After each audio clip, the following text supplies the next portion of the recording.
look at this map, you'll see Saudi Arabia. More than one-fifth of the size of America, it's the world's 14th largest country with a land area of 2.14 million square kilometers, almost equal to Western Europe. The Kingdom of Saudi Arabia was first declared by Ibn Saud as King Abdulaziz of Saudi Arabia in September 1932.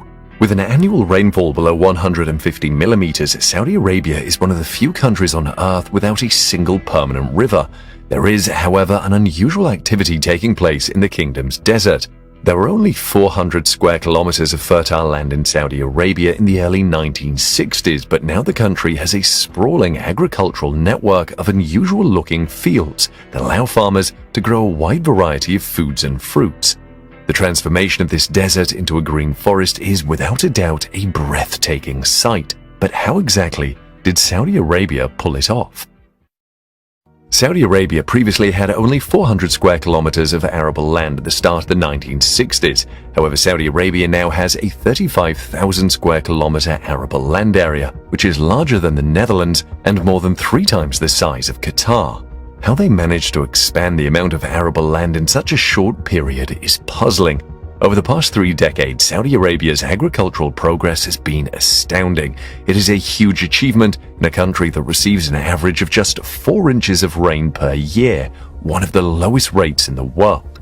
Saudi Arabia has the most oil reserves of any country on the planet. In March 1938, at a depth of 1,440 meters, oil was discovered in the Dammam oil field in Saudi Arabia. The country now holds approximately 17% of the world's proven petroleum reserves.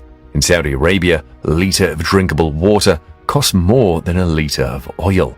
With an estimated 75 billion barrels of oil left, the Ghawar oil field is the world's largest oil resource. As a comparison, the oil field holds enough reserves to fill 4,770,897 Olympic-sized swimming pools. To put it another way, water is a significant problem in Saudi Arabia.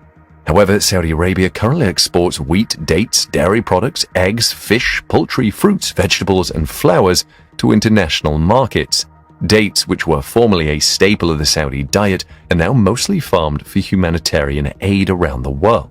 How did this happen? Most of Arabian Peninsula agriculture was confined to date cultivation and small-scale vegetable production in an oasis, with the exception of a narrow strip of coastal land to the southwest. Food for the local people was supplied by small plots, and any surplus was sold to passing caravans. The kingdom's agricultural development began in the 1970s. Programs to promote modern farming technologies and rural infrastructure development were initiated by the government. As a result, the production of all staple foods has increased dramatically. Saudi Arabia is currently totally self-sufficient in a number of consumables thanks to large volumes of meat, milk, and eggs.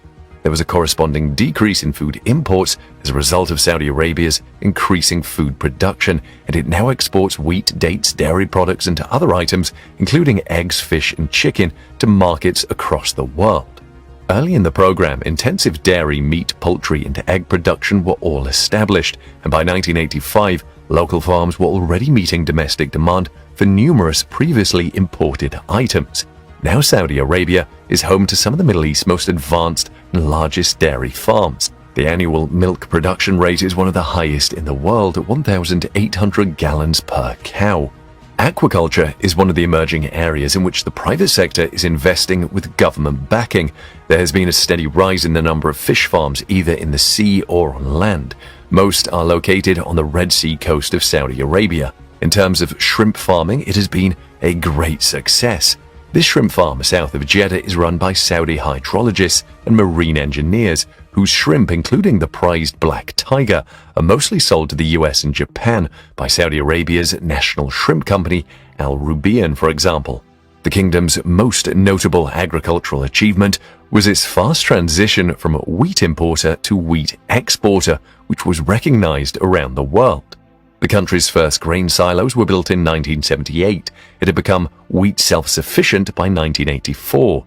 Saudi Arabia began exporting wheat to 30 nations shortly after, including China and the former Soviet Union, and average yields in the major producing districts of Tabuk, Hale, and Kazim reached 3.6 tons per acre. Other grains such as barley, sorghum, and millet are also grown in large quantities by Saudi farmers. Wheat and other grains output has been drastically curtailed in recent years in order to conserve valuable water resources. Improved farming and transportation methods have led to an increase in fruit and vegetable production in Saudi Arabia. Produce from Saudi Arabia is shipped to other countries in the region in large quantities. Watermelon, grapes, citrus fruits, onions, squash, and tomatoes rank high on the list of the country's most prolific agricultural products. Tropical fruits such as pineapples, pawpaws, bananas, mangoes, and guavas are grown at the Al Hikmah research station in Jizan, Saudi Arabia's well-watered southwest. As a result of this agricultural revolution, a variety of indigenous cuisines have become available that were unfathomable only a few generations ago. Saudi Arabians no longer rely on dates as a primary source of nutrition, although they are still an important supplement. Approximately 500,000 tons of dates are produced each year, with 450 distinct varieties, and they are used as humanitarian help around the world. Several factories, including one in Al-Hassa, are solely dedicated to the production of dates for foreign aid, donating tens of thousands of tons of dates each year to alleviate famine and food shortages, primarily through the United Nations Food and Agriculture Organization's World Food Programme, WFP. Many countries have benefited directly from Saudi Arabia's food aid through this World Food Programme, and Saudi is the second largest contributor to the program behind the United States. A variety of government programs, including the provision of interest-free loans and technical and support services, have been essential to Saudi Arabia's agricultural sector's recent growth. Low-cost water, fuel, and power, as well as duty-free imports of raw materials and machinery, have also helped the agriculture industry.